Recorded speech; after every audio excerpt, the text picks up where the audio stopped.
ठीक है।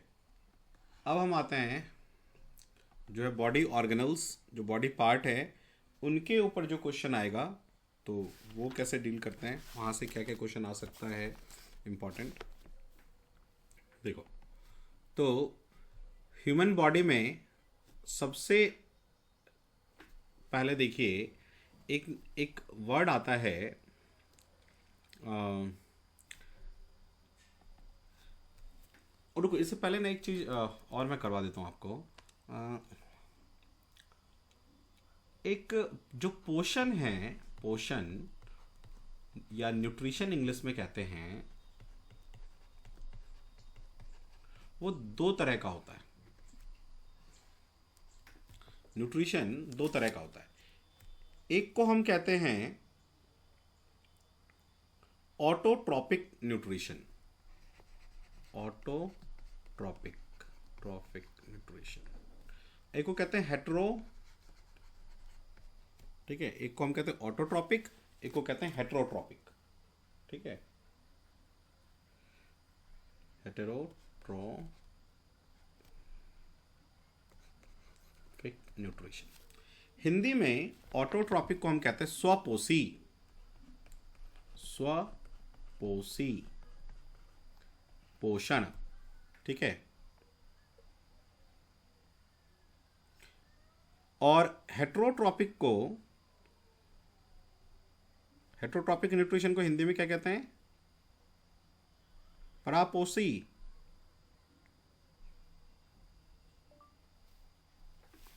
Heterotrophic nutrition को हम हिंदी में क्या कहते हैं? परापोषित, मेरे ख्याल से, है ना, परापोषित पोषण। ठीक है, देखो, जो स्वपोषी होते हैं वो होते हैं जो खुद से अपना खाना बना सकते हैं, भोजन बना सकते हैं, है ना, ये अपना भोजन स्वयं बनाते, जैसे पौधे। और परापोषी वो होते हैं जो स्वपोषी पे, ऑटोट्रॉप पे डिपेंड करते हैं फूड के लिए। ठीक है ना, ये अपना पोषण, ये अपना पोषण मीन्स फूड कहां से लेते हैं? ऑटोट्रॉप से, स्वपोषी से। ठीक है, जैसे हम लोग ह्यूमन बीइंग, मनुष्य या बाकी जितने भी जंतु हैं, एनिमल, वो सब क्या हैं? वो न्यूट्रिशन कहां से लेते हैं? ऑटोट्रॉप से, स्वपोषी से। स्वपोषी में ऐसा क्या है कि खुद से खुद भोजन बना लेते हैं। अच्छा, कोई किसी को ऐसा तो कंफ्यूजन नहीं है ना कि सर हम लोग अपना भोजन खुद नहीं बनाते तो कौन बनाता है? हम लोग किचन में क्या करते हैं? किचन में हम क्या करते हैं? अपना भोजन ही तो बनाते हैं। देखो, किचन में जो हम भोजन बनाते हैं उसका जो पदार्थ है, ऑर्गेनिक पदार्थ, सब्जी, चावल, वो तो हमें पौधों से मिलता है, वो तो हम नहीं बना सकते ना। हम बस किचन में उसको ब्रेक करते हैं, स्वादिष्ट बनाते हैं, और ऐसा बनाते हैं, तोड़ते हैं उसको कि हम इजिली डाइजेस्ट कर पाए। ठीक है, तो पौधों में ऐसा क्या है कि वो खुद से अपना भोजन बना लेते हैं जबकि मनुष्य नहीं बना पाते? तो पौधों में होता है भोजन बनाने के लिए क्लोरोफिल, वैसे क्लोरोप्लास्ट में होता है, लेकिन क्लोरोप्लास्ट में ऐसा क्या होता है? तो क्लोरोफिल सनलाइट को कैप्चर कर लेता है, और हमारे बॉडी में कुछ ऐसा नहीं है जो सनलाइट को कैप्चर करके फिर फोटोलाइसिस करे। ठीक है ना, तो क्लोरोफिल कैप्चर करता है सनलाइट, क्लोरोफिल, जिसके वजह से क्लोरोप्लास्ट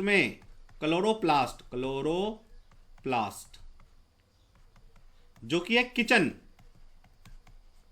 क्लोरोप्लास्ट को हम क्या कहते हैं? किचन ऑफ प्लांट सेल, जिसमें भोजन बन पाता है। तो भोजन क्लोरोप्लास्ट में बनता है, लेकिन भोजन बनाने के लिए जो क्लोरोफिल चाहिए होता है, गैस चाहिए होता है, वह भोजन बनाने के लिए जो एनर्जी चाहिए, ऊर्जा, जैसे अपन लोग गैस का यूज करते हैं, तो ये क्लोरोफिल का यूज करते हैं। क्लोरोफिल क्लोरोप्लास्ट के अंदर होता है। अब हमसे यहां से प्लांट के बारे में थोड़ी बहुत चीजें हम पढ़ लेते हैं, पौधों के बारे में।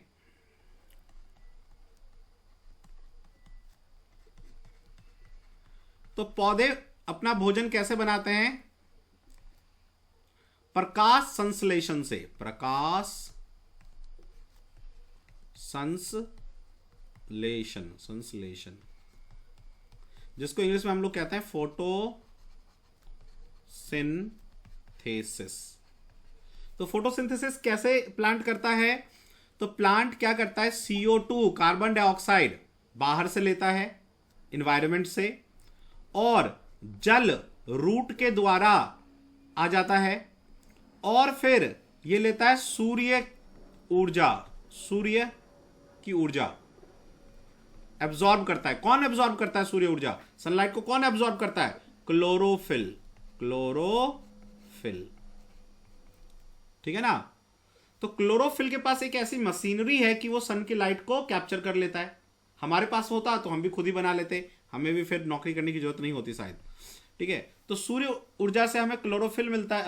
प्लांट को क्लोरोफिल जो है प्लांट का, वो सूर्य एनर्जी को कैप्चर कर लेता है। अब क्वेश्चन आया क्या एग्जाम में, इंपॉर्टेंट ये क्वेश्चन आया हुआ है, जो क्लोरोफिल है उसके अंदर एक ना मेटल होता है ना, दो तरह के एलिमेंट होते हैं, धातु अधातु, मेटल नॉन मेटल। तो क्लोरोफिल के अंदर एक मेटल होता है, वो कौन सा मेटल होता है ये पूछा जाता है। मैग्नीशियम होता है, ये बहुत बार एग्जाम्स में पूछे गए, मैग्नीशियम, Mg। ठीक है, तो ये क्या करेगा, जब CO2 और वाटर आएगा तो C6 प्रकाश संश्लेषण में H12O6 क्या बनाएगा, ग्लूकोज, ग्लूकोज, ग्लूकोज बनाएगा। वाटर जो ज्यादा चला गया उसको बाहर निकाल देगा और ऑक्सीजन देगा हमें। ठीक है, दूसरा क्वेश्चन यहां से क्या पूछा जाता है, प्रकाश संश्लेषण प्लांट में कहां पर होता है? तो क्लोरोप्लास्ट में होता है। प्रकाश संश्लेषण कहां पर होता है? क्लोरोप्लास्ट। क्लोरोप्लास्ट बस पौधों के जो सेल्स हैं उसी में मिलता है, हमारे बॉडी में नहीं होता, हमारे सेल्स में नहीं होता। ठीक है, तीसरा क्वेश्चन क्या पूछा जाता है कि पौधे प्रकाश संश्लेषण के दौरान ऑक्सीजन छोड़ते हैं, जिसे मनुष्य जिसे लेता है, इस ब्रीथ करता है इस ऑक्सीजन को। तो ये ऑक्सीजन प्रकाश संश्लेषण जब हुआ तो वो कार्बन डाइऑक्साइड से आया या वाटर से आया, ये क्वेश्चन पूछता है। ठीक है, एग्जामिनर्स का फेवरेट क्वेश्चन है ये। तो जो ऑक्सीजन हमारे लिए प्लांट छोड़ता है वो वाटर से आता है, CO2 का पार्ट नहीं होता वो। ठीक है, तो ये जो सनलाइट है जो प्लांट एब्जॉर्ब करता है क्लोरोफिल के द्वारा, वो क्या करता है, CO2 को ब्रेक करता है, उपचय करता है, तोड़ता है। ठीक है, हाइड्रोजन और ऑक्सीजन को अलग कर देता है। हाइड्रोजन जाके CO2 के साथ मिलके आपको कार्बोहाइड्रेट बना देता है, ग्लूकोज, जिसको प्लांट स्टोर कर लेता है किस फॉर्म में, स्टार्च के फॉर्म में। मैंने आपको बताया था कि हम लोग ग्लाइकोजन के फॉर्म में करते हैं स्टोर, संचय, और ये लोग स्टार्च के फॉर्म में, और ये ऑक्सीजन हमारे लिए छोड़ देता है ताकि हम ब्रीथ कर पाए। ठीक है ना, सांस ले पाए। तो प्रकाश संश्लेषण से ये सब चीजें पूछता है। दूसरा प्रकाश संश्लेषण से एक चीज पूछता है कि जो क्लोरोप्लास्ट होता है ये पादप कोशिका में कहां पर पाया जाता है। देखो, तो एक पादप कोशिका होता है, पादप कोशिका, प्लांट सेल, उसका नाम है मीसोफिल सेल, मीसोफिल कोशिका, कोशिका। तो मीसोफिल कोशिका जो है, मेसोफिल सेल, इसके अंदर क्लोरोप्लास्ट होता है। क्लोरोप्लास्ट, क्लोरोप्लास्ट हर सेल में नहीं होता है, ये बस मीसोफिल सेल में होता है, मीसोफिल कोशिका में पाया जाता है। ठीक है, आगे देखिए, अब जब आप प्लांट के पत्तों को देखेंगे, पत्तों को तो पत्तों में आपको ऐसे वेन दिखेगा, दिखता है आपको, उसमें छोटे छोटे छेद होते हैं। यदि आप उससे देखेंगे माइक्रोस्कोप से तो दिखेगा आपको ये। इसको हम कहते हैं स्टोमेटा, स्टोमेटा, और इसी को हिंदी में कहते हैं रंध्र, रंध्र। ठीक है, तो रंध्र कैसा दिखता है, देखो ऐसा दिखता है, जैसे अपना काजू होता है उसी के तरह से ये सेल होते हैं, और इसी पे क्लोरोप्लास्ट ऐसे ऐसे रहता है, इस तरह से रहता है। ये क्लोरोप्लास्ट है। क्लोरोप्लास्ट हर जगह नहीं होता है, यहां पे होता है, ठीक है। और जो ये दो काजू की तरह आपको दिख रहा है, इसी को हम कहते हैं guard cell, GUARD, guard cell, Hindi में गार्ड कोशिका। इसके ऊपर कौन होता है? क्लोरोप्लास्ट। जब गार्ड कोशिका में पानी भर जाता है, ठीक है, तो वो ये खुल जाता है। खुल जाता है, ये देखो जैसे ओपन है, अभी खुल गया है, तो इसी इसी इसी को हम कहते हैं रंध्र, स्टोमेटा, रंध्र, ठीक है। और जब गार्ड सेल से पानी निकल जाएगा तो ये चिपक जाएगा, तो ये बंद हो जाएगा। तो ऐसा क्यों करता है प्लांट? तो जब प्लांट को CO2 चाहिए तो वो स्टोमेटा को, रंध्र को खोल देगा, CO2 चला जाएगा। जब इसको प्लांट ज्यादा पानी ले लिया है जड़ से, तो उस पानी को निकालना है, तो उस पानी को क्या कर देता है? वाष्पीकरण कर देता है, वाष्पीकरण, जिसको इंग्लिश में कहते हैं इवेपोरेशन या वेपोराइजेशन। वेपोराइज कर देता है, वेपोराइजेशन, इंग्लिश में कहते हैं वेपोराइजेशन। तो पानी वाष्प बनकर निकल जाएगा। यदि आप प्लांट को जो है ना थोड़ी देर किसी पन्नी में बंद कर दो, किसी प्लांट को, आपके गमले में हो, तो देखना पानी पानी हो जाएगा वो इसी वजह से। तो वाष्पीकरण, ये क्वेश्चन पूछा हुआ है कि प्लांट के, पौधों के रंध्र से होकर वाष्पीकृत पानी जो जल निकलता है, इस प्रक्रिया को क्या कहते हैं? इस प्रक्रिया को कहते हैं ट्रांसपीरेशन। ट्रांसपीरेशन, ये क्वेश्चन पूछा हुआ है, ट्रांसपीरेशन, ठीक है। तो इस प्रक्रिया को ट्रांसपीरेशन करता है, ये गार्ड सेल इसको कंट्रोल करता है, ठीक है। नेक्स्ट आ जाइए।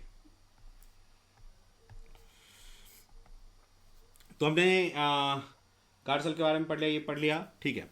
अब एक जो है अमीबा में पोषण कैसे होता है, ये पूछता है। अमीबा, अमीबा देखो, अमीबा की स्पेलिंग भी पूछी हुई है इंग्लिश में, अमोइबा होता है, अमोइबा, ठीक है। अमीबा जो होता है ना, कुछ इस तरह का होता है, एक कोशिकीय जीव होता है, एक कोशिकीय, ये इसका सेल का केंद्र, और ये जो हो गया इसका साइटोप्लाज्म, जीव द्रव्य जिसको कहते हैं, ठीक है। ये अमीबा एक कोशिकीय जीव होता है, एक कोशिकीय, मतलब इसकी बॉडी में एक ही कोशिका होता है, बस एक कोशिकीय, यूनिसेलुलर कहते हैं हिंदी, इंग्लिश में यूनिसेलुलर। अब ये करता क्या है, मान लो इसको यहां पे फूड मिल गया, तो ये क्या करेगा, अपनी कोशिकाओं को, अपने सेल मेम्ब्रेन को ऐसे बढ़ाता जाएगा, कोशिका भित्ति को ऐसे बढ़ाता जाएगा, है ना। तो ये हाथ की तरह दिख रहा है, इसको कहते हैं सूडोपोडिया, सूडोपोडिया, झूठा पैर, ठीक है ना, सूडोपोडिया, झूठा पैर, जो एक्चुअल में पैर नहीं है लेकिन लग रहा है कि पैर है, तो सूडोपोडिया कहते हैं इसको, ठीक है। और इस तरह से ये फूड को अपने बॉडी में ले लेगा। तो कहता है, एक तो ये पूछता है कि अमीबा में जो उसकी कोशिका भित्ति बढ़ने लग जाती है उसको क्या कहते हैं, तो कोशिका भित्ति, उसको हम कहते हैं सूडोपोडिया, झूठे पैर, ठीक है। और जो ये इस तरह से फूड को अपने बॉडी में खा लेता है, इस प्रक्रिया को क्या कहते हैं? इस प्रक्रिया को कहते हैं एंडोसाइटोसिस, एंडोसाइटोसिस, एंडोसाइटोसिस,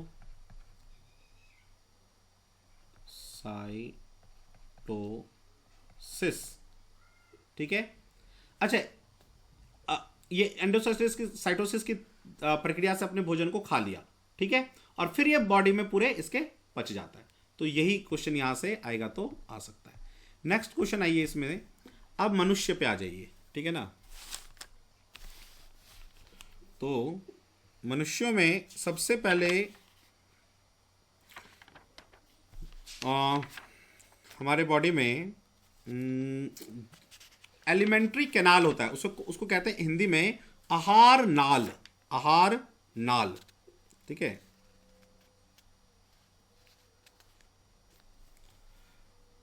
आहार नाल, जैसे हमारा ये माउथ है मान लो, है ना, माउथ के पीछे से ये जाएगा ऐसे, और माउथ के पीछे जाएगा, ये है इसे कहते हैं हम लोग ईसोफेगस, जिसके थ्रू फूड जाता है। फिर ये अमाशय, पेट हमारा, स्टमक। इसके बाद इंटेस्टाइन शुरू हो जाता है, स्मॉल इंटेस्टाइन। इसी में ऐसे करके यहाँ पे पत्ते की तरह ग्रीन और येलो कलर का पत्ते की तरह होता है पैनक्रिया। और यही पैनक्रिया से एक नली निकलता है, वो इधर की तरफ आ जाता है चेस्ट के नीचे, ठीक है। और इसमें इस तरह का याकृत होता है, लीवर। और इसी लीवर से एक ऐसे बलून की तरह एक ऐसा निकलता है, उसको हम कहते हैं गॉल ब्लैडर, ठीक है। और फिर ये कनेक्ट हो गया छोटे आंत में, यानी कि स्मॉल इंटेस्टाइन। फिर ये स्मॉल इंटेस्टाइन ऐसे मुड़ जाता है, बहुत सारा फोल्ड बना लेता है लंबा सा, इसको हम कहते हैं स्मॉल इंटेस्टाइन ऐसे फोल्ड बना लेगा। और फिर ये ऐसे बड़ा सा बन जाएगा, ऐसे बड़ा सा मोटा सा, अब घूम जाएगा ऐसे। इसको हम कहते हैं बड़ी आंत, large intestine. Large intestine rectum के पास जो है जाके जमा हो जाता है, और ये एनस। यहां जहां पे ये छोटा इंटेस्टाइन, छोटी आंत और बड़ी आंत मिलता है, वहां पे एक उंगली के जैसा फिंगर लाइक प्रोजेक्शन होता है, उंगली के जैसा। इसको हम कहते हैं अपेंडिक्स। अपेंडिक्स, ये पूछा हुआ है, अपेंडिक्स, अपेंडिक्स, ठीक है ना। तो अपेंडिक्स में क्या होता है कि यदि आपने भोजन किया और किसी भी वजह से वो भोजन अपेंडिक्स के अंदर चला गया, तो वहां इन्फेक्शन हो जाता है और ये बड़ा होने लग जाता है, फूट भी सकता है। तो अचानक फूटने से डेथ हो जाती है ह्यूमन की, ठीक है। अदरवाइज इसमें इन्फेक्शन होता है तो हमें ये काट के निकलवाना पड़ता है, ठीक है। तो यही माउथ से लेके, मुंह से लेके एनस तक, आप देखो एक क्या है, ये एक ट्यूब है। इसी ट्यूब को हम लोग कहते हैं आहार नाल। ये बात क्लियर? इसी ट्यूब को हम क्या कहते हैं? आहार नाल, राइट। ये आहार नाल 7 से 8 मीटर लंबा होता है नॉर्मल ह्यूमन बीइंग में, नॉर्मल किसी इंसान में, क्लियर। अब आहार नाल के बाद हमारे बॉडी में क्या आता है? तो माउथ,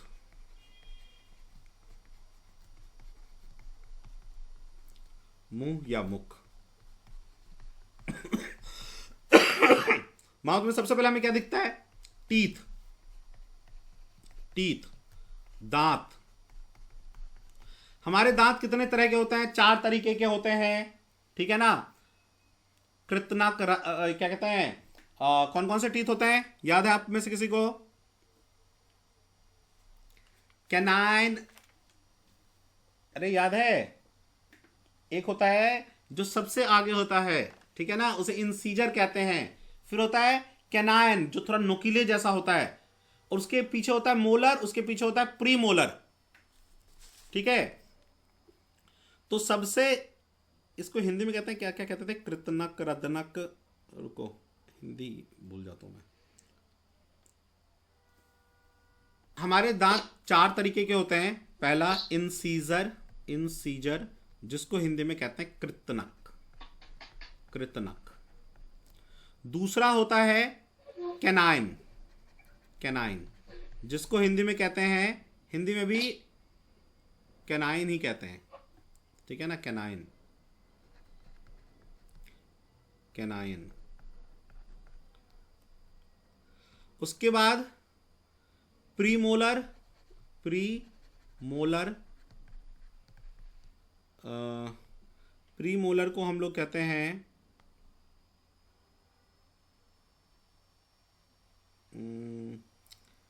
कैनाइन को कभी कभी भेदक भी कहते हैं, भेदक, रदनक, सॉरी रदनक, रदनक हिंदी में, हिंदी का ध्यान रखना थोड़ा, ठीक है। और प्रीमोलर को कहते हैं अग्र चर्वनक, हिंदी तो नाम याद भी रखना थोड़ा टफ ही है, अग्र चर्वनक, प्रीमोलर। और उसके बाद मोलर, मोलर, चर्वनक। तो इसके यूज तो वैसे हमसे नहीं पूछता है, बच्चों वाला काम है वो, आपसे पूछता है ह्यूमन दांत का फॉर्मूला क्या है। तो मान लो ये ह्यूमन का माउथ है, 2 मिनट के लिए, इसको मैं 4 भाग में बांट देता हूं, ठीक है। ऊपर के 2 भाग, नीचे के 2 भाग। तो पहला दांत हमारा इंसिजक कृतनक, दूसरा कैनायनक, रदनक, अग्रचर्वनक, प्रीमोलर और मोलर। तो उसका फॉर्मूला होता है 2 1 2 3, 2 1 2 3। अब देख लो एक भाग में, देखो एक भाग में ऊपर और नीचे का फॉर्मूला ये। तो एक भाग में 3 2 5 3 8 हुआ, तो 8 यहां 8 यहां 8 यहां 64। तो ये होता है ह्यूमन डेंटिस्टियरी फॉर्मूला या मनुष्य दांत का जो है फॉर्मूला। ठीक है, ये पूछता है एग्जाम में। अच्छा, इससे आप ये भी निकाल सकते हो यदि पूछ ले कि बताइए मनुष्यों के दांत में रदनक कितने होते हैं। रदनक मतलब कैनायन। तो एक यहां पे होता है, देखो ये देखो 1, एक नीचे, तो 2 इस साइड 2 इस साइड, 4 होंगे। पूछेगा प्रीमोलर, मोलर चर्वनक, दाढ़ के दांत कितने होते हैं। तो ऊपर 3 नीचे 3, 6 और 6 इधर 12 होते हैं। ठीक है, तो ये फॉर्मूला आप याद रख लोगे तो काम चल जाएगा। अच्छा, ह्यूमन का जो दांत होता है कुछ इस तरह का जो होता है। तो ऊपर वाले पार्ट को हम कहते हैं इनेमल,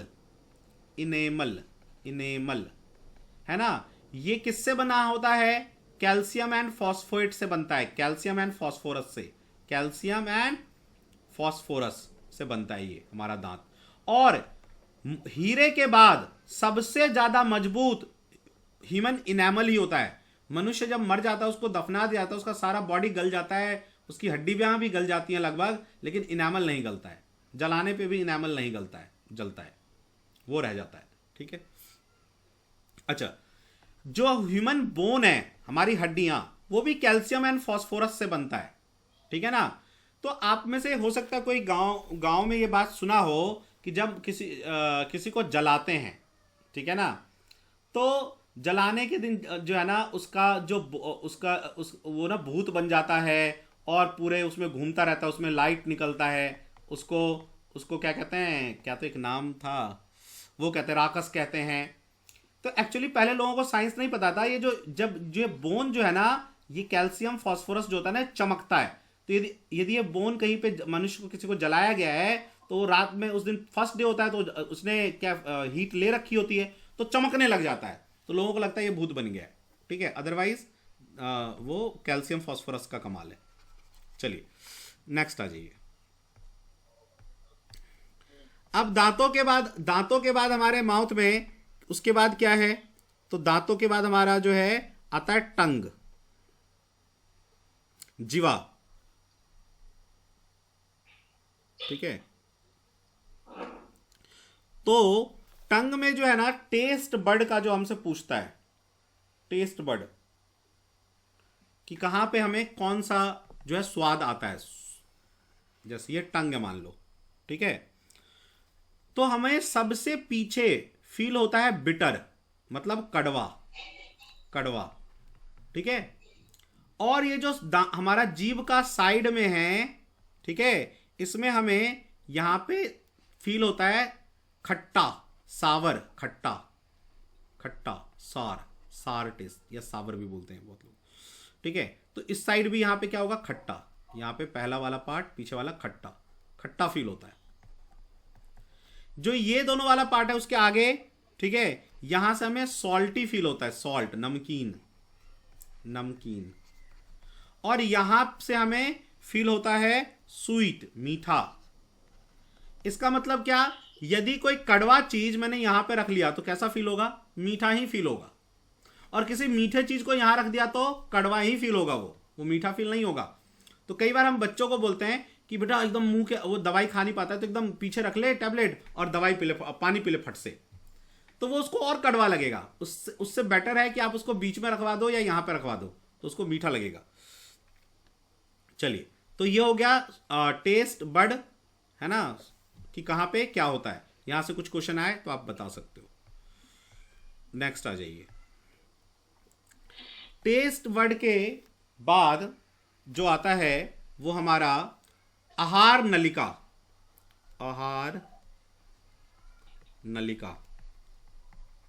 जिसको हम कहते हैं फूड पाइप,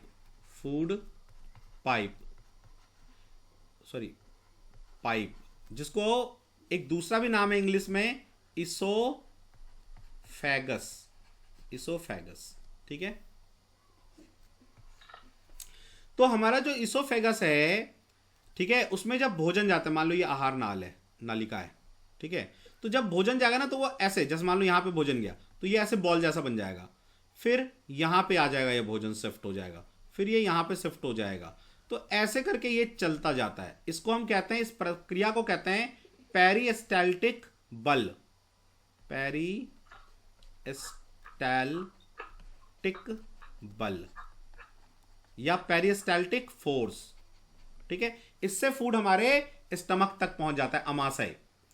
अब अमाशय पे आ जाओ, तो अमाशय जो होता है हमारा वो इस तरह का होता है, जे शेप्ड, जे शेप का होता है, ठीक है। अमाशय, अमाशय के एक तरफ तो आहार नलिका होता है और दूसरे तरफ यहां से शुरू हो जाता है छोटी आंत, क्षुद्र दांत आंत भी बोलते हैं जिसको, क्षुद्र आंत, छोटी आंत, ठीक है। अब देखो अमाशय हमारा क्या करता है, हमारा पेट जो है ना, अमाशय वो क्या करता है, तो ये खाने को मिलाता है, तो ये क्वेश्चन नहीं पूछेगा, ठीक है। दूसरा क्या करता है, ये इसमें से कुछ एंजाइम्स निकलते हैं, उसके बारे में पूछता है, ठीक है। तो मैंने माउथ के बारे में याद करो, पहला एंजाइम तो माउथ के बारे में, मुंह में मैंने बताया था कि स्टार्च, सलाइवरी ग्लैंड होते हैं वहां पे, ठीक है ना, जिसमें वो आ जाता है जो सूजन, तो वो दर्द करने लग जाता है, ठीक है, इन्फेक्शन की वजह से। अच्छा, उसके बाद वहां पे क्या होता है, सलाइवरी अमाइलेज निकलता है जो स्टार्च को डाइजेस्ट कर देता है और माल्टोज में बना देता है, उसको कन्वर्ट कर देता है। अब दूसरा आ जाओ यहां पे, देखो अमाशय में, अमाशय, अमाशय यानी स्टमक, स्टमक में क्या क्या निकलता है, तो स्टमक में भी ना ग्लैंड होते हैं, ग्रंथियां होती हैं, उसमें से 3 चीज निकलता है। क्या क्या निकलता है, तो पहला इसमें जो है HCl निकलता है, HCl, हाइड्रोक्लोरिक एसिड, ठीक है, हाइड्रोक्लोरिक एसिड निकलता है। अब ये क्यों निकलता है, तो ये HCl क्या है कि हमारे फूड में, खाने में यदि कोई मान लो पैरासाइट चला गया, कोई जीव चला गया, तो उसको मार देगा, जीव को मार देगा, ठीक है ना। कुछ भी चला गया, मान लो बैक्टीरिया, वायरस, कुछ भी चला गया, फंगी, कवक, तो उसको ये मार देगा। एक काम तो ये HCl ये करता है, ठीक है। दूसरा काम क्या करता है, हमारे पेट में से एक एंजाइम निकलता है, ठीक है, एक और एंजाइम हमारा पेट उसे छोड़ता है, जिसको हम कहते हैं प्रोपेप्सिन, प्रोपेप्सिन, ठीक है ना, और हिंदी में भी प्रोपेप्सिन ही कहा जाता है, ऐसे प्रोपेप्सिन। तो ये प्रोपेप्सिन क्या करता है, इस पे HCl जाके अटैक कर देता है, यानी दोनों मिल जाते हैं, और मिल जाने के बाद ये पेप्सिन में कन्वर्ट हो जाते हैं, पेप्सिन, प्रोपेप्सिन किसमें, पेप्सिन में, पेप्सिन। तो इससे होता क्या है, ये करता क्या है पेप्सिन, ये दूध को पचाता है ना, प्रोटीन को पचाता है बॉडी में हमारे, प्रोटीन का पाचन करता है, पाचन है ना, प्रोटीन डाइजेशन करता है, प्रोटीन डाइजेशन, ठीक है। तो एक काम पेप्सिन का हो गया। तीसरा हमारा जो माउथ है उसमें से एक और चीज निकलती है।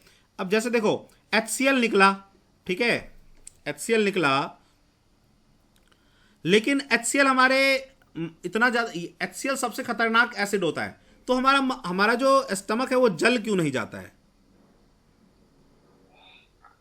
ठीक है। तो इसमें से एक जठर रस निकलता है, जठर रस, म्यूकस कहते हैं उसको, म्यूकस। ये म्यूकस क्या करता है, ये बेस होता है, क्षार होता है, एक होता है अम्ल, एक होता है क्षार, मतलब बेसिक, ये बेसिक होता है, बेस होता है। हम अम्ल और बेस पढ़ेंगे बाद में। तो बेस होने, क्षारीय होने की वजह से जब कोई, देखो सुनो, कभी भी कोई एसिड यानी अम्ल, उसको तुम क्षार के साथ, बेस के साथ मिला दोगे तो वो जल बन जाएगा और वो बेसिसिटी खत्म हो जाएगा, एसिडिक। मान लो जैसे हमें पेट में एसिडिक हो जाता है, एसिडिटी हो जाती है, तो हम क्या पीते हैं, इनो वगैरह पीते हैं, है ना, उसको कहते हैं एंट एसिड, उसको कहते हैं एंट एसिड। मतलब एंट एसिड क्या होता है, वो एक बेस होता है, वो एसिड से जाके रिएक्ट कर लेता है और जल बन जाता है और हमारा एसिडिटी खत्म, छूमंतर। ठीक है, तो HCl के इफेक्ट से हमारे अमाशय के वॉल को, भित्ति को कौन बचाता है, म्यूकस, जठर रस। ये बात क्लियर? ठीक है, चलिए नेक्स्ट बढ़िए। नेक्स्ट है, जो बच्चों को देखा होगा, जो जन्मजात जो छोटे बच्चे होते हैं, जो 2-4-5 महीने के, 6 महीने के, धीरे धीरे बड़े होने लग जाते हैं, तो लगभग 1 साल तक उन बच्चों को जब माता उनकी दूध पिलाती है, तो दूध पिलाने के बाद यदि वो उल्टी कर दे तो वो दूध जमा हुआ निकलता है। क्यों? क्योंकि उनके बॉडी में एक एंजाइम होता है जिसको कहते हैं रेनिन। ठीक है, ये रेनिन क्या करता है, दूध को पचा देता है, दूध का पाचन करता है, दूध का पाचन, और उसको दही में कन्वर्ट कर देता है ताकि आप उसके बॉडी में एब्जॉर्ब हो जाए वो। जैसे जैसे हम बड़े हो जाते हैं तो हमें रेनिन घट जाता है। ठीक है, और वो चला जाता है, हमारे बॉडी में एक प्रक्रिया होता है रेनिन एंजियोटेंसिन मैकेनिज्म, याद रखने की जरूरत नहीं है, वो जाके हमारे सुसु, टॉयलेट को कंट्रोल करता है। तो बच्चों में क्या होता है, सुसु तो वो बेड पे भी कर देगा तो कोई बात नहीं, लेकिन दूध पचना चाहिए, नहीं तो उसको गैस हो जाता है। देखना बच्चों को जब दूध पिलाते हैं, छोटे बच्चों को, तो डॉक्टर कहता है उसको घुमाओ और पीठ पे उसको थपथपाओ, ताकि यदि गैस होगा तो निकल जाएगा, क्योंकि दूध से गैस होता है। ठीक है, और जो हम लोग बड़े में ये चला जाता है, वो कंट्रोल करता है हमारा मिचुरेशन, जिसको कहता है टॉयलेट, है ना, क्योंकि वहां दूध पचाने से ज्यादा इंपॉर्टेंट है कि वो बेड पे सुसु ना कर दे। ठीक है, तो रेनिन एंजियोटेंसिन मैकेनिज्म कहते हैं उसको, आप हमारे लिए उतना इंपॉर्टेंट नहीं है। ठीक है, अच्छा, तो ये रेनिन दूध के पाचन में काम आता है। ठीक है, इसके बाद यानी कि जैसे जैसे हम बड़े हो जाते हैं, हमें दूध किससे ज्यादा, दही ज्यादा हमारे बॉडी में पचेगा इजीली। ठीक है, चलिए, तो रेनिन के बारे में मैंने आपको बता दिया। अच्छा, अब इसके बाद आ जाइए, स्टमक में और कुछ नहीं निकलता है, नथिंग, इतना ही है जो मेन इंपॉर्टेंट है स्टमक के लिए। इसके बाद आ जाइए आप स्मॉल इंटेस्टाइन,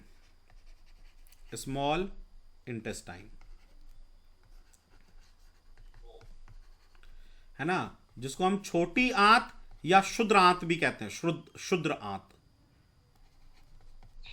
है ना। अब सुनो, हमारे बॉडी में जो भी चीजें हम खाते हैं वो पूरी तरह से उसका एब्जॉर्प्शन और डाइजेशन, मतलब पूरा डाइजेस्ट होना और पूरा एब्जॉर्ब होना, ब्लड में चला जाना, वो सारा का सारा काम कहां पे हो जाता है, छोटी आंत में हो जाता है। Complete absorption and digestion, complete absorption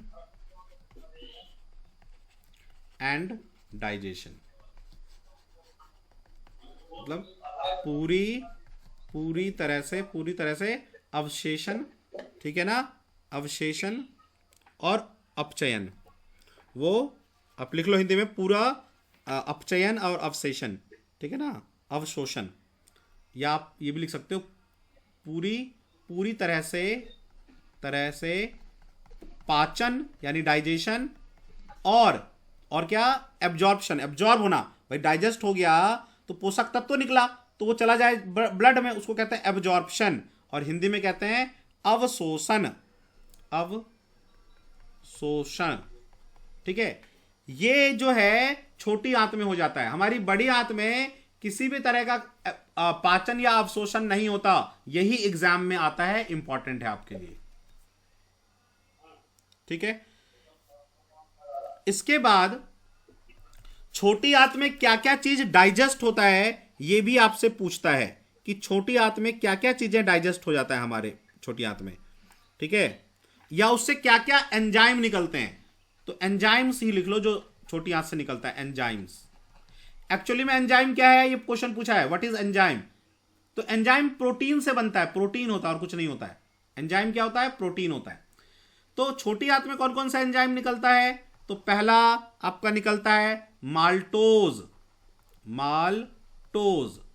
आप याद करो कि हमने जब खाना खाया तो हमारे माउथ में स्टार्च माल्टोज में कन्वर्ट हो गया था। अब उस माल्टोज को कन्वर्ट जो है, माल्टेज एक वो होता है, माल्टेज एक एंजाइम होता है, जो उस माल्टोज को पचा के ग्लूकोज में बना देता है, कन्वर्ट कर देता है।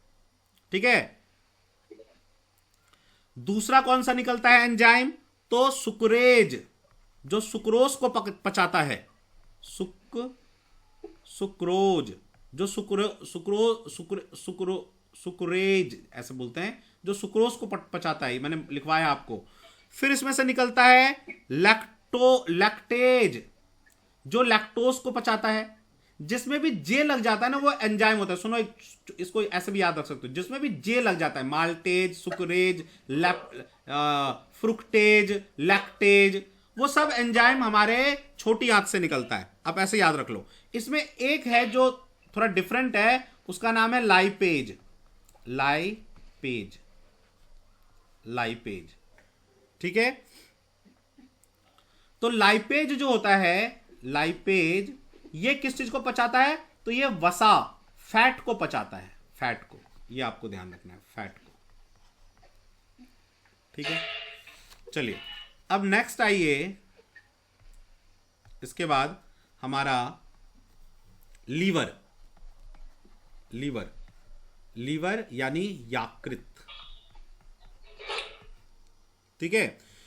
तो लीवर जो होता है हमारे बॉडी का सबसे बड़ा ग्रंथि होता है। लीवर क्या होता है? ग्लैंड, ग्लैंड, लार्जेस्ट ग्लैंड, सबसे बड़ा ग्लैंड, या इसी को कहते हैं हम लोग क्या? सबसे बड़ी ग्रंथि, सबसे बड़ी ग्रंथि। हमारे बॉडी में सबसे बड़ी ग्रंथि लीवर है। तो लीवर बनाता क्या है? तो लीवर बनाता है एक एंजाइम है। ठीक है। उसका नाम है आपका bile juice, bile juice, bile juice. ठीक है।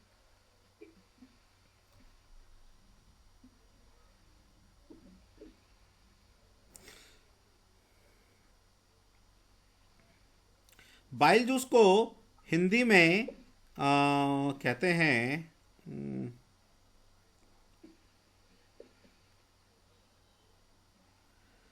मुझे इसका Hindi bile he I think होता है, बाइल जूस ही होता है, बाइल। ठीक है। तो बाइल जूस जो है ये बनता कहां पे है? लीवर में। लेकिन ये जाके स्टोर कहां पे होता है? इसको संचित कहां पे किया जाता है? स्टोर। तो याद करो, लीवर के नीचे मैंने बनाया था एक बलून जैसा, उसको कहते थे गॉल ब्लैडर, पित्ताशय। गॉल ब्लैडर या पित्ताशय, पित्ताशय, गॉल ब्लैडर, गॉल ब्लैडर। तो गॉल ब्लैडर में जाके जो ये जमा हो जाता है। ठीक है। अच्छा, बाइल को पित्त कहते हैं हिंदी में, पित्त भी कहते हैं, पित्त। ठीक है ना। तो पित्ताशय में जाके ये स्टोर हो जाता है। अब ये पित्ताशय, ये पित्त करता क्या है? तो जो भी हम वसा खाते हैं, तो उसके बड़े वसा को, बड़े वसा को बाइल, पित्त उस पर एक्ट करता है। बाइल उस पर जाके रिएक्ट करता है और उसको छोटे छोटे वसा में तोड़ देता है। बिग फैट मॉलिक्यूल को स्मॉल में ब्रेक कर देगा। ये सारा काम कौन करता है? ये काम करता है पित्त। ठीक है। इस प्रक्रिया को, ये जो प्रक्रिया है, इसे हम कहते हैं इमल्सिफिकेशन। इमल्सिफिकेशन। ये पूछ लेगा कि इमल्सिफिकेशन कहां होता है, तो ये सारा कहां पे हो रहा है? स्मॉल इंटेस्टाइन में। सारा काम स्मॉल इंटेस्टाइन में हो रहा है। ठीक है ना। इमल्सिफिकेशन।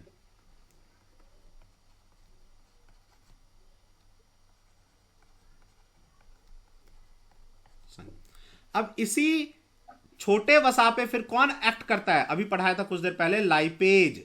लाइपेज, लाइपेज इस पे जाके एक्ट कर देगा और उसको फिर क्या करेगा? वसा को पचा के ग्लाइसिरोल और फैटी एसिड में कन्वर्ट कर देगा। ग्लाइसिरोल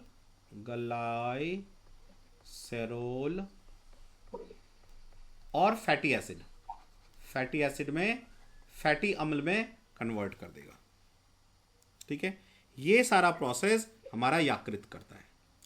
अच्छा, यकृत जो है ये सबसे ज्यादा इसकी रीजेनरेशन की कैपेसिटी है। रीजेनरेशन मतलब टूट फूट हो गया फिर से बन जाएगा, टूट फूट हो गया फिर से बन जाएगा। मान लो किसी का यकृत 40% तक जो है ना ये काट के फेंक दें तो फिर से नया बन जाएगा। वो सबसे ज्यादा रीजेनरेशन, रीजेनरेशन, मैक्सिमम रीजेनरेशन, इसे रीजेनरेशन कहते हैं, रीजेनरेशन, मैक्सिमम रीजेनरेशन हमारे यकृत में होता है। ठीक है, चलिए अब आ जाइए आप इसके बाद। अरे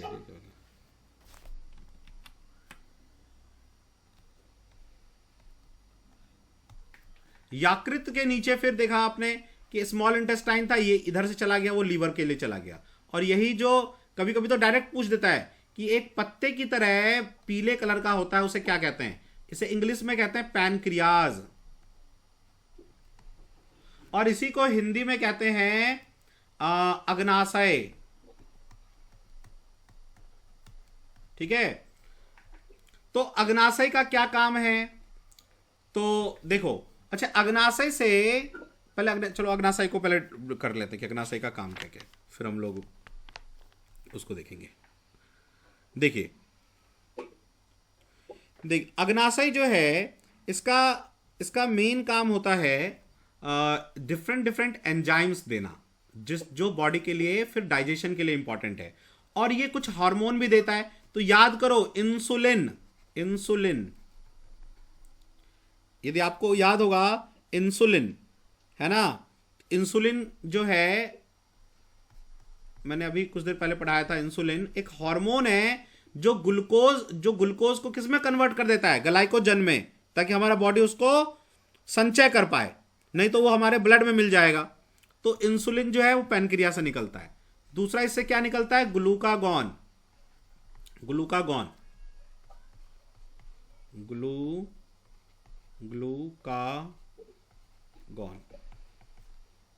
ग्लूकागॉन।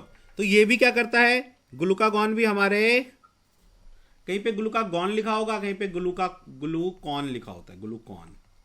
ठीक है, तो ग्लूकॉन या ग्लूकागॉन, ग्लूकागॉन नहीं, ग्लूकॉन ही बोलते हैं, गॉन हटा दो यार, ग्लूकॉन।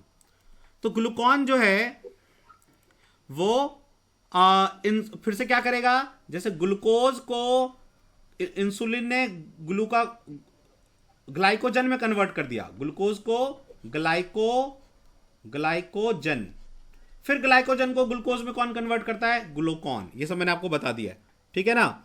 अब बात यह है कि जो हमारा अग्नाशय है उसमें दो तरह की कोशिकाएं पाई जाती हैं, एक अल्फा कोशिका और एक बीटा कोशिका।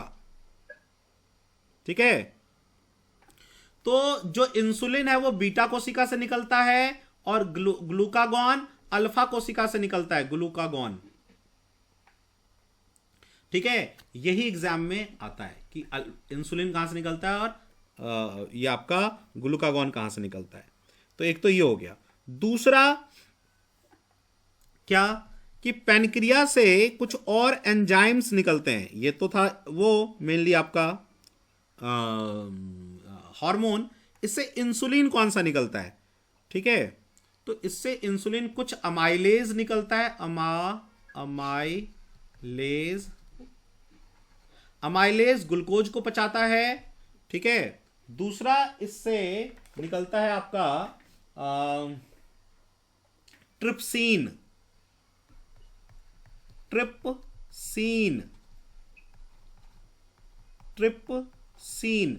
ट्रिप्सिन क्या करता है? आप याद करो, मैंने आपको अभी माउथ में पढ़ाया, स्टमक में पढ़ाया था, अमाशय में, कि प्रोटीन को कौन डाइजेस्ट करता है? पेप्सिन। अभी पढ़ाया था ना कि इस पे पेप्सिन, यहां लिख रहा हूं, पेप्सिन इस पे एक्ट करता है और प्रोटीन को तोड़ देता है। ठीक है ना। तो उस टूटे हुए प्रोटीन पे फिर से कौन एक्ट करता है?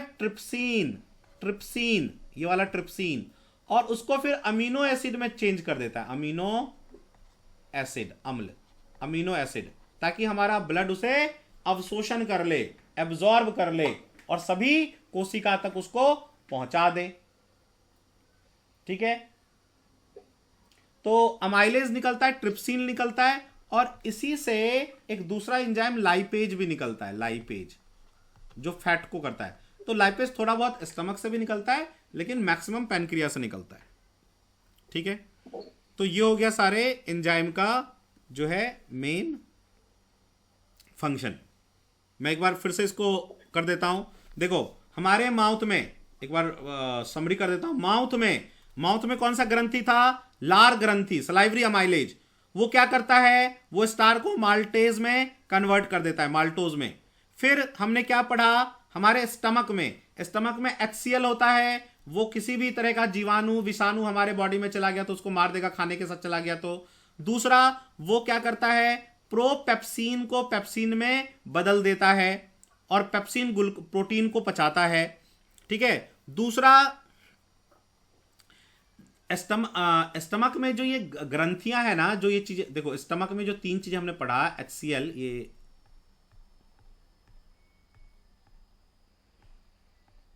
स्टमक में, तो स्टमक में ना, ये स्टमक के किससे निकलता है? ये जो चीजें निकलती है स्टमक में, कहां से निकलता है? तो ग्रंथि से निकलता है, कहीं से नहीं निकलेगा। उसे जठर ग्रंथि कहते हैं, जठर ग्रंथि। स्टमक में जो ग्रंथि होता है उसको जठर ग्रंथि कहते हैं, और इंग्लिश में इसी को कहते हैं हम लोग स्टमक,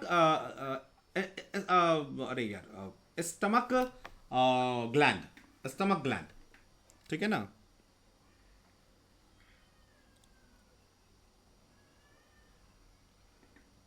या उसका एक दूसरा भी नाम है इंग्लिश में, गैस्ट्रिक ग्लैंड, और हिंदी में उसको कहता है जठर ग्रंथि।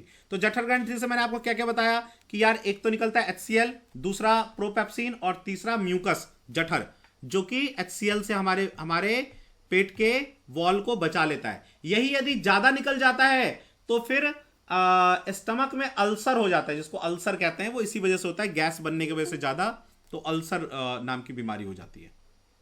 ठीक है। इसके बाद हम आ गए कहां पे? अग्नाशय पे। तो अग्नाशय insulin, glucagon, amylase, trypsin, lipase, ये एंजाइम और ये 2 हार्मोन रिलीज करता है। ठीक है। और उससे पहले हमने पढ़ा था यकृत। तो यकृत सबसे बड़ी ग्रंथि है। ये बाइल यानी पित्त बनाता है, और लेकिन रखता अपने पास नहीं है, जाके रखता किसके पास है? पित्ताशय, गॉल ब्लैडर के पास, जस्ट लीवर के नीचे बबल क्या कहते हैं, बलून की तरह होता है। एक बार ये क्वेश्चन आया है कि यदि एक पेशेंट है, उसका गॉल ब्लैडर निकाल दिया जाए, क्योंकि उसको उसमें वो हो जाता है, स्टोन हो जाता है, तो उसमें क्या प्रॉब्लम आएगा? तो वो मोटापा बढ़ने लग जाएगा। क्यों? क्योंकि उसके अंदर क्या रहता है? पित्त, बाइल जूस। वो करता क्या है? फैट को छोटे फैट में बदलता है। तो छोटे फैट में बदलता है और फिर फैट को पचाता कौन है? लाइपेज। अब गॉल ब्लैडर हटा दिया तो वो जमा ही नहीं रह पाएगा, निकलता रहेगा। तो जब आपने ज्यादा फैट खा लिया, तो मतलब पेशेंट ने ज्यादा फैट खा लिया, तो बाइल है नहीं जो उसको ब्रेक करेगा, तो लाइपेज उस पर डायरेक्ट एक्ट किस पे कर देगा? बड़े वाले फैट पे। तो वो ढंग से डाइजेस्ट नहीं होगा और बॉडी में जमा होने लग जाएगा फैट, जिसकी वजह से मोटापा बढ़ने लग जाएगी। ठीक है। इसके बाद मैंने आपसे ये कहा कि हमारे बॉडी का कंप्लीट डाइजेशन, मतलब पाचन और अवशोषण, वो हमारे शुद्र आंत, स्मॉल इंटेस्टाइन में ही हो जाता है। ठीक है। चलिए नेक्स्ट, अब हमसे एक दांत के ऊपर क्वेश्चन पूछ लेता है, वो भी कर लेते हैं। दांत के ऊपर तो क्वेश्चन मैंने कर लिया था, वहीं पे बोलना चाहिए था ये मुझे। देखो, जब हम कुछ भी खाना खाते हैं तो हमारे दांतों के बीच हमारा फूड फंस जाता है, और यहां पे बैक्टीरिया एक कॉलोनी बना लेता है, जिसको हम कहते हैं प्लेक भी बोलते हैं कई बार, जिस प्रोनाउंसिएशन लेकिन प्लाक है, प्लाक। और ये क्या करता है? अम्ल निकलता है इससे, और ये अम्ल हमारे दांतों को सड़ा देता है। ठीक है, जिसे डेंटल डीके या टूथ डीके भी बोलते हैं हम लोग। तो इससे बचने के लिए हम क्या करें? इससे बचने के लिए हम टूथपेस्ट यूज करते हैं। टूथपेस्ट में क्या होता है, ये क्वेश्चन पूछा गया है। तो टूथपेस्ट में क्षार होता है, क्योंकि भाई यहां पे अम्ल बैठा है ना, तो अम्ल क्षार मिलेगा तो जल बन जाएगा, तो ये खत्म हो जाएगा एसिडिटी, यहां का दांत आपका बच जाएगा। यानी एसिड होता है ये, हमें इसमें बेस चाहिए। तो जो हमारा टूथपेस्ट होता है वो क्या होता है? क्षार, बेस होता है वो। और उसमें कौन सा एक एलिमेंट होता है। तो हर जितने भी वो हैं आपके टूथपेस्ट, उसमें फ्लोराइड होता है, ये ध्यान रखना, ही पूछ सकता है, फ्लोराइड होता है, फ्लोराइड, फ्लोराइड, फ्लोराइड होता है। ठीक है, तो ये पूरा जो है ह्यूमन डाइजेशन से जो चीज आ सकता था मैंने आपको पढ़ा दिया। अब इसके बाद हमें पढ़ना है मनुष्यों का आंख, कान, नाक, हृदय, इन सब से क्वेश्चन आता है। आंख, कान, नाक, हृदय, तो छोटे छोटे चीजें हैं, वो लगभग 20-25 मिनट लगेगा, इसको डिस्कस कर देंगे, फिर हम लोग आगे बढ़ेंगे। ठीक है, तो इसको हम लोग करेंगे थोड़ा सा भोजन खाने के बाद, तो लगभग इसको करते हैं, या आप भी इसको रिवाइज करो थोड़ा, इसको 4 बजे के बाद करेंगे। ठीक है, क्योंकि अब कुछ फाइल्स भी हैं, उसको भी निपटाना है। क्लियर? का कौन सा टॉपिक इंपॉर्टेंट है? देखिए रीजनिंग का ना, एक तो पेन ड्राइव में जितना टॉपिक है वो सारा पढ़ लीजिए। यदि आप पेन ड्राइव वाले स्टूडेंट नहीं हैं तो मैं जब बायो ख़त्म करूँगा तो लिखवा दूंगा। ठीक है, जनरल जो चीज़ें होती है ना वही रीजनिंग में आता है। रीजनिंग कोई बहुत ज़्यादा टफ नहीं आता है, वो आजकल थोड़ा सा वो पजल आ गया था पिछली बार, तो उसके वजह से थोड़ा सा टफ हो गया था। पजल की वजह से, पजल के कुछ क्वेश्चन ज़्यादा दे दिए थे, लगभग 8 क्वेश्चन दे दिया था। ठीक है, तो पजल पजल का मैंने ग्रुप में भर दिया, भेज दिया, वो देख लो। बाकी वही Venn diagram, blood relation, seating arrangement, क्या कहते हैं, नंबर सिस्टम, ये नंबर निकालने वाला। ठीक है, दिशा से क्वेश्चन आ जाता है, मतलब कि डायरेक्शन से, डिस्टेंस से। ठीक है, यही है मेनली, है ना। चलिए, तो मिलते हैं 4 बजे। अलविदा।